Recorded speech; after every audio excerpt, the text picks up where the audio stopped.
जय हिंद दोस्तों, कैसे आप सभी। आशा करता हूँ बहुत ही अच्छे होंगे। अगर आप ग्रुप डी या रेलवे एनटीपीसी या अन्य कोई भी एग्जाम की तैयारी कर रहे हैं तो वीडियो आपके लिए बहुत ही खास होने वाली है। चलिए वीडियो की शुरुआत करते हैं। वीडियो के अंत में फीडबैक जरूर दीजिएगा। देखते हैं पहला क्वेश्चन क्या है। पहला क्वेश्चन है, ध्वनि की तीव्रता को मापने की इकाई क्या है। ध्वनि की तीव्रता को मापने की इकाई क्या है। आपके ऑप्शन है केल्विन, डेसिबल, जूल या न्यूटन। तो इसका राइट आंसर हो जाएगा डेसिबल। डेसिबल ध्वनि की तीव्रता को मापने की इकाई है। चलते हैं अगले प्रश्न की ओर। अगला प्रश्न आपसे पूछा है, प्रकाश वर्ष किसकी इकाई है।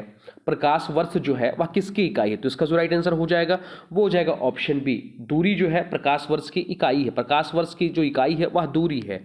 चलते हैं अगले प्रश्न की ओर। अगला प्रश्न आपसे पूछा है, किस तंतु का अपवर्तनांक अधिक होने पर वह कैसा दिखाई। किसी तंतु का अपवर्तनांक अधिक होने पर वह कैसा दिखाई देगा। चमकदार दिखाई देगा, काला दिखाई देगा, लाल दिखाई देगा या पीला दिखाई देगा। तो इसका जो राइट आंसर हो जाएगा वो हो जाएगा ऑप्शन ए, चमकदार दिखाई देगा।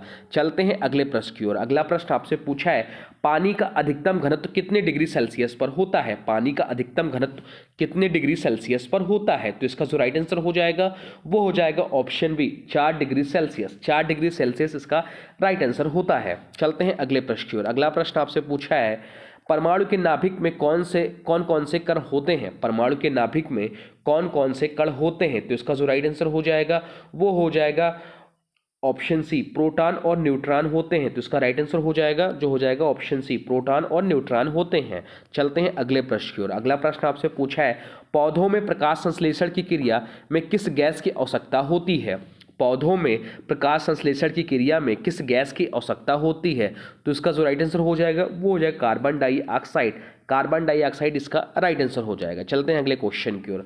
अगला क्वेश्चन आपसे पूछा है, मानव शरीर में पाचन क्रिया कहाँ शुरू होती है। मानव शरीर में पाचन क्रिया कहाँ शुरू होती है। अमाशय में, छोटी आंत में, मुंह में या बड़ी आंत में। तो इसका जो राइट आंसर हो जाएगा वो हो जाएगा ऑप्शन सी, मुंह में शुरू होती है। मुंह में मानव शरीर में पाचन क्रिया शुरू हो जाती है मुंह में। चलते हैं अगले प्रश्न की ओर। अगला प्रश्न आपसे पूछा है, हड्डियों को मजबूत बनाने के लिए किस विटामिन की आवश्यकता होती है। हड्डियों को मजबूत बनाने के लिए किस विटामिन की आवश्यकता होती है। तो इसका जो राइट आंसर हो जाएगा वो हो जाएगा option D, vitamin D. Vitamin D की आवश्यकता होती है। चलते हैं अगले क्वेश्चन की ओर। अगला क्वेश्चन आपसे पूछा है, पृथ्वी का चुंबकीय क्षेत्र किसके कारण उत्पन्न होता है। पृथ्वी का चुंबकीय क्षेत्र किसके कारण उत्पन्न होता है। तो इसका जो राइट आंसर हो जाएगा वो हो जाएगा ऑप्शन ए, बाह्य कोर में पिघला हुआ लोहा और निकल। चलते हैं अगले प्रश्न की ओर। अगला प्रश्न आपसे पूछा है, जीवाणु किस प्रकार के जीव होते हैं। जीवाणु जो होता है वह किस प्रकार का जीव होता है। तो इसका जो राइट आंसर हो जाएगा वो हो जाएगा ऑप्शन ए, एक कोशिकीय जीव होता है। जीवाणु जो होता है वह एक कोशिकीय होता है। चलते हैं अगले क्वेश्चन की ओर। अगला क्वेश्चन आपसे पूछा है, भारत में मेक इन इंडिया योजना कब शुरू की गई थी। भारत में मेक इन इंडिया योजना कब शुरू की गई थी। उसका जो राइट आंसर हो जाएगा वो हो जाएगा ऑप्शन ए, 2014 में शुरू की गई थी। राइट आंसर हो जाएगा ऑप्शन ए, 2014 में मेक इन इंडिया योजना शुरू की गई थी। चलते हैं अगले प्रश्न की ओर। अगला प्रश्न आपसे पूछा है, भारत का सबसे बड़ा बंदरगाह कौन सा है। भारत का सबसे बड़ा बंदरगाह कौन सा है। तो इसका जो राइट आंसर हो जाएगा वो हो जाएगा ऑप्शन ए, मुंबई पोर्ट जो है वो भारत का सबसे बड़ा बंदरगाह है। चलते हैं अगले प्रश्न की ओर। अगला प्रश्न आपसे पूछा है, सकल घरेलू उत्पाद जीडीपी में कौन सा क्षेत्र सबसे अधिक योगदान देता है। सकल घरेलू उत्पाद जिसे जीडीपी के रूप में भी जानते हैं में कौन सा क्षेत्र सबसे अधिक योगदान देता है। तो इसका जो राइट आंसर हो जाएगा वो हो जाएगा ऑप्शन बी, सेवा क्षेत्र जो है वह सबसे अधिक योगदान देता है। चलते हैं अगले प्रश्न की ओर। अगला प्रश्न आपसे पूछा है, भारत के प्रथम राष्ट्रपति कौन थे। भारत के प्रथम राष्ट्रपति कौन थे। तो भारत के प्रथम राष्ट्रपति जो थे वो डॉक्टर राजेंद्र प्रसाद थे। डॉक्टर राजेंद्र प्रसाद भारत के प्रथम राष्ट्रपति थे। चलते हैं अगले प्रश्न की ओर। अगला प्रश्न जो आपसे पूछा है, भारतीय संविधान में कितनी अनुसूचियां हैं। भारतीय संविधान में वर्तमान समय में कितनी अनुसूचियां हैं। तो इसका जो राइट आंसर हो जाएगा वो हो जाएगा ऑप्शन बी, वर्तमान समय में भारतीय संविधान में 12 अनुसूचियां हैं। इसका राइट आंसर हो जाएगा ऑप्शन बी। चलते हैं अगले प्रश्न की ओर। अगला प्रश्न आपसे पूछा है, कालाहारी मरुस्थल कहाँ स्थित है। कालाहारी मरुस्थल कहाँ स्थित है। तो इसका जो राइट आंसर हो जाएगा वो हो जाएगा ऑप्शन ए, अफ्रीका महाद्वीप में कालाहारी मरुस्थल स्थित है। तो इसका राइट आंसर हो जाएगा अफ्रीका महाद्वीप। चलते हैं अगले प्रश्न की ओर। अगला प्रश्न आपसे पूछा है, भारत में सबसे लंबी नदी कौन सी है। भारत में सबसे लंबी नदी कौन सी। तो भारत में सबसे लंबी नदी जो है वह है गंगा नदी है। गंगा नदी जो है वह 5 राज्यों में बहती है। गंगा नदी जो है वह 5 राज्यों में बहती है और कुल मिलाकर ये 2525 किलोमीटर बहती है, तो इसका राइट आंसर हो जाएगा ऑप्शन बी गंगा नदी। चलते हैं अगले प्रश्न की ओर। अगला प्रश्न आपसे पूछा है भारत की सबसे ऊंची पर्वत चोटी कौन सी है? भारत की सबसे ऊंची पर्वत चोटी कौन सी है? तो इसका जो राइट आंसर हो जाएगा वो हो जाएगा माउंट एवरेस्ट। माउंट एवरेस्ट यहाँ पे पृथ्वी की सबसे ऊंची पर्वत चोटी की बात करें तो माउंट एवरेस्ट है, और भारत की सबसे ऊंची चोटी की बात करें तो कंचनजंगा है। या दोनों पॉइंट ध्यान रखिएगा। तो माउंट एवरेस्ट जो है पृथ्वी की सबसे ऊंची चोटी, इसकी जो ऊंचाई है वो 8,848.5 मीटर है। और भारत की सबसे ऊंची चोटी जो है वह कंचनजंगा है, ये भी ध्यान रखिएगा। चलते हैं अगले क्वेश्चन की ओर। अगला क्वेश्चन आपसे पूछा है कौन सा राज्य भारत का मसाला बागान कहलाता है? कौन सा राज्य भारत का मसाला बागान कहलाता है? तो इसका जो राइट आंसर हो जाएगा वो हो जाएगा ऑप्शन ए केरल। केरल जो है वह भारत का मसालों का बागान कहा जाता है। राइट आंसर हो जाएगा ऑप्शन ए केरल। चलते हैं अगले प्रश्न की ओर। अगला प्रश्न आपसे पूछा है कौन सा ग्रह सूर्य का जुड़वा कहलाता है? कौन सा ग्रह सूर्य का जुड़वा कहलाता है? तो इसका राइट आंसर हो जाएगा वो हो जाएगा शुक्र। शुक्र ग्रह को सूर्य का जुड़वा कहते हैं। इसे मॉर्निंग स्टार भी कहते हैं, और इवनिंग स्टार भी कहते हैं, ये भी ध्यान रखिएगा। इवनिंग स्टार भी कहते हैं इसको। चलते हैं अगले क्वेश्चन की ओर। अगला क्वेश्चन आपसे पूछा है स्वराज्य मेरा जन्मसिद्ध अधिकार है, यह नारा किसने दिया?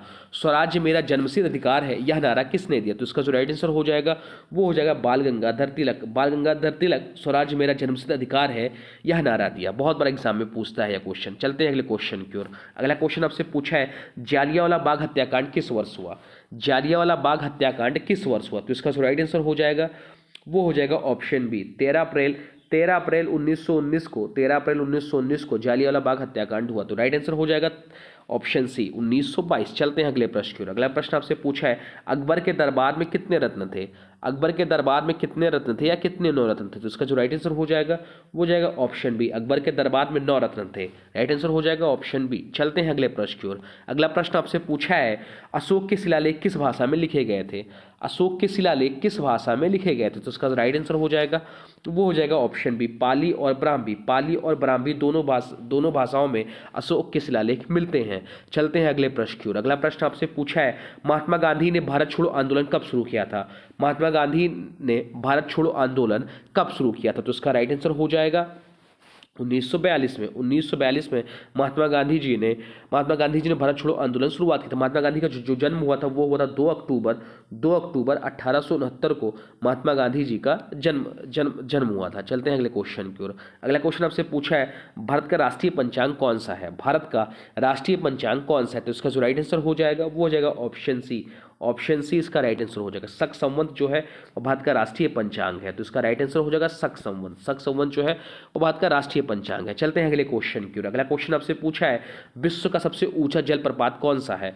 विश्व का सबसे ऊंचा जलप्रपात कौन सा है? तो इसका जो राइट आंसर हो जाएगा वो हो जाएगा ऑप्शन बी एंजल फॉल जो है वह विश्व का सबसे ऊंचा जलप्रपात है। और भारत का जो सबसे ऊंचा जलप्रपात है वो कुंचिकुल जलप्रपात जो है वह भारत का सबसे ऊंचा जलप्रपात है, यह भी ध्यान रखिएगा। चलते हैं अगले प्रश्न की ओर। अगला प्रश्न आपसे पूछा है विश्व का सबसे बड़ा महाद्वीप कौन सा है? विश्व का सबसे बड़ा महाद्वीप कौन सा है? तो इसका जो राइट आंसर हो जाएगा वो जाएगा ऑप्शन बी एशिया महाद्वीप जो है वह विश्व का सबसे बड़ा महाद्वीप है। चलते हैं अगले प्रश्न की ओर। अगला प्रश्न आपसे पूछा है भारतीय संविधान को कब अपनाया गया था? भारतीय संविधान को कब अपनाया गया? तो 26 नवंबर 1949 को भारतीय संविधान अपनाया गया था। भारतीय संविधान जो है वह 26 नवंबर 1949 को अपनाया गया था। और 26 जनवरी 1950 को भारतीय संविधान जो है वह लागू हुआ। तो यह भी डेट ध्यान रखिएगा।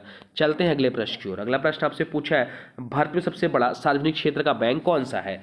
भारत में सबसे बड़ा सार्वजनिक क्षेत्र का बैंक कौन सा है? तो इसका जो राइट आंसर हो जाएगा वो हो जाएगा ऑप्शन बी भारतीय स्टेट बैंक जो है वह भारत का सबसे बड़ा सार्वजनिक बैंक है। तो ये रहे टॉप 30 क्वेश्चन आपके रेलवे एग्जाम के लिए। अब आज की वीडियो से क्वेश्चन है, इसका राइट आंसर आप लोग को कमेंट बॉक्स में बताना है। आज की वीडियो से क्वेश्चन है ध्वनि की तीव्रता को मापने की इकाई क्या है?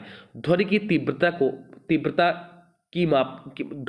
तीव्रता को मापने की इकाई क्या है? इसका जो भी राइट आंसर होगा कमेंट बॉक्स में जरूर बताइएगा। साथ साथ वीडियो कैसा लगा इसके बारे में भी जरूर बताइएगा। हाँ, कोई सुझाव हो तो वह भी कमेंट बॉक्स में लिख दीजिए। और हाँ, अभी तक आपने वीडियो को लाइक नहीं किया है तो प्लीज़ वीडियो को लाइक कर दीजिए और चैनल पर नए चैनल को सब्सक्राइब भी कर लीजिए। और इन सभी वीडियो को आपको प्लेलिस्ट मिल जाएगा, चाहे तो आप वहाँ से भी अन्य और भी इंपॉर्टेंट वीडियो देख सकते हैं। तो चलिए मिलते हैं एक नए वीडियो में, तब तक के लिए thanks for watching Nun Classes. For more update please subscribe Nun Classes. जय हिंद, जय भारत, वंदे मातरम।